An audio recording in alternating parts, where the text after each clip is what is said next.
పోతే మాకు పార్టీలతో సంబంధం లేదు. మా కడుపు తిప్పల కోసం మా స్కూల్ పోకుండా ఉండడం కోసం మేము చేస్తున్నాం. అమ్మ మీకు మా ప్రభుత్వం ఇప్పుడు ఏమంటున్నారు? ఇప్పుడు మేము పోతే మీ అంగన్వాడీలకు ఒక జీతం తప్ప అన్ని నెరవేర్చినాం, మీరు ఎందుకు వస్తాను? అసలు మీ ముఖం చూడాలంటే అసహ్యం పుడుతుంది, మీరు రాకపోండి అని అంటారు. ఎందుకు రావద్దు మేము? మరి కనీసం మీరు మహిళలు చేయబట్టి మేము గెలిచినామని చెప్పుకుంటారు, మళ్ళీ ఈ రోజు మీ ముఖం చూస్తేనే అసహ్యం వస్తుంది. మా ముఖం చూస్తే అసహ్యం అవుతుంది. ముఖ్యంగా అంగన్వాడీలను చూస్తేనే వాళ్ళకు అసహ్యం పుడుతుంది. ఎందుకంటే ఒక ఎడ్యుకేటర్లని, టీచర్లను కానీ ఆశాలను కానీ మేము అనకూడదు. ఎందుకనంటే ఎడ్యుకేటర్లను మేము ప్రశ్నించే హక్కు మాకు లేదు. కానీ ఇప్పుడు మేము అనాల్సి వస్తుంది. ఒక్క పిల్లోడు, ఇద్దరు పిల్లలు ఉన్న సార్లకు కూడా 1,50,000, 2 లక్షల రూపాయలు, 1,00,000 రూపాయల జీతం, 1,20,000 జీతం ఇస్తాను. మరి మేము కూడా అదే ప్రీ స్కూల్ 3 సంవత్సరాల నుంచి 6 సంవత్సరాల పిల్లలకు 4 గంటల వరకు ప్రీ ప్రైమరీ ఆటపాటల ద్వారా విద్య చెప్తున్నాం. ఎల్కేజీ యూకేజీ వరకు మేము కూడా వాళ్ళకు మంచి స్టడీ అందిస్తున్నాం వాళ్ళకు విలేజ్ లెవెల్లో. కానీ అయినా కూడా మమ్మల్ని గుర్తించకుండా అదే 13,000 గత ప్రభుత్వం ఇచ్చిన 13,650 రూపాయల జీతంతోనే మమ్మల్ని ఉంచుతారు. కానీ మేము 26,000 జీతం అడిగి గత ప్రభుత్వంలో ధర్నాలు చేస్తే మేము 26,000 ఇస్తామన్నారు. మేనిఫెస్టోలో ఏం పెట్టారు? 18,000 పెట్టారు. అవన్నీ ఇవ్వమని మేము అడుగుతున్నాం. వాళ్ళ మీద మేము కొట్లాడతలేదు. ప్రభుత్వానికి మేము ఎప్పుడు వ్యతిరేకులం కాదు. కానీ మా కష్టాన్ని మమ్మల్ని గుర్తించి రోడ్లు ఎక్కొద్దు, మీకు మంచి కడుపు నిండా పెడతామన్నారు. మరి ఇప్పుడు రోడ్లు ఎక్కినా కూడా కొట్టి పోలీస్ స్టేషన్లో పెడతారు. ఏం కావాలి మా పరిస్థితి? ఇప్పుడు ఇది కాదండి, ఒక్కటే ఇప్పుడు గర్భిణీ ఉన్న కానించి మేము ఎక్కించుకుంటున్నాం.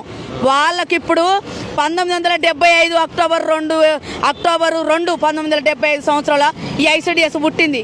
ఆ రోజు నుంచి కూడా మేము చేస్తే ఇన్ని సంవత్సరాలు లేనిది ఎప్పుడైనా మేము ధర్నా చేస్తే కంచె వేసి ఇట్లా ఆపేది. కానీ ఇట్లా నిర్బంధం చేసి రోడ్ల మీద ఈడ్చి తొక్కి పోలీసు వాళ్ళతో కొట్టించి వ్యాన్లు ఎక్కించి మమ్మల్ని హింస పెట్టిన ప్రభుత్వం ఎప్పుడు ఎవరు చెయ్యలేదు. మాకు మేము ప్రభుత్వం ప్రజాపాలన అంటున్నారు. మరి రేవంత్ రెడ్డి డైరెక్ట్ పోయి కలవచ్చు కదా. అసలు ఇక్కడనే రోడ్డు ఎక్కడిస్తలేదు. రేవంత్ రెడ్డి ఇంటి దగ్గర రానిస్తారా? మమ్మల్ని రానిచ్చే ప్రభుత్వమేనా ఇది? రానిచ్చే ప్రభుత్వం కష్టాన్ని గుర్తించి ఇప్పుడు గర్భిణి ఉన్న కాంచి మేము ఎక్కించుకుంటే పేర్లు ఎక్కించుకొని వాళ్ళకు సేవలు అందిస్తాను, ఇమ్యునైజేషన్ చేస్తాను, ఎన్నో సేవలు అందిస్తాను. మళ్ళీ 6 నెలల వరకు మేము సేవలు అందించినాక 7 నెలల పిల్లల కానించి 3 సంవత్సరాల లోపు వరకు క్రెష్లకు అప్ప చెప్తారు. ఇప్పుడు 3 నుంచి 6 సంవత్సరాల లోపు మేము ప్రీ స్కూల్ చెప్పే పిల్లల్ని ప్రీ ప్రైమరీ అని ఇప్పుడు అదొక పేరు పెట్టి ఇప్పుడు ప్రైమరీ స్కూళ్ళకు ఒక టీచర్ని ఒక హెల్పర్ని పెట్టి అటిస్తారు.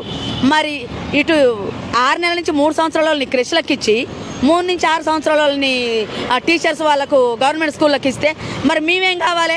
అంటే తీసేసే పద్ధతి సాప కింద నీరులాగా మీరు చేస్తాండ్రేమో. కానీ ఇది మీకు పద్ధతి కాదు. ఈ ప్రభుత్వానికి పద్ధతి, న్యాయం అసలు ఏ మాత్రం కూడా ఏమీ లేదు. మీకు సిగ్గు చేర ఉంటే కొద్దిగా మమ్మల్ని గుర్తించండి. కడుపు నిండా బో పెట్టమని అడిగితే తరిం కొడతాండ్రు. ఇది ఎంతవరకు న్యాయం ఉందా? పద్ధతి ఉందా? దిగిపోతే మా జీతంలో సగం పెన్షన్ మాకు ఇవ్వాలి. మాకు 26,000 జీతం కావాలి. మీరు మేనిఫెస్టోలో పెట్టాడు 18,000 కాదు, అసలు 18,000గా మీ ముఖానికి అసలు ఏం పెంచలే ఇంతవరకు. మాకు 26,000 జీతం ఇవ్వండి. మా చదువుని, మా పరువుని మేము సమాజంలో కలిసిపోయి పనిచేసేటోళ్ళం. మమ్మల్ని గుర్తించండి. చెత్త రాజకీయాలు చేయబాకండి. రేవంత్ రెడ్డి గారు, మంత్రి సీతక్క గారు, మీకు నమస్కారం. మీ రాజకీయం అంతా పక్కన పెట్టి మమ్మల్ని గుర్తించండి.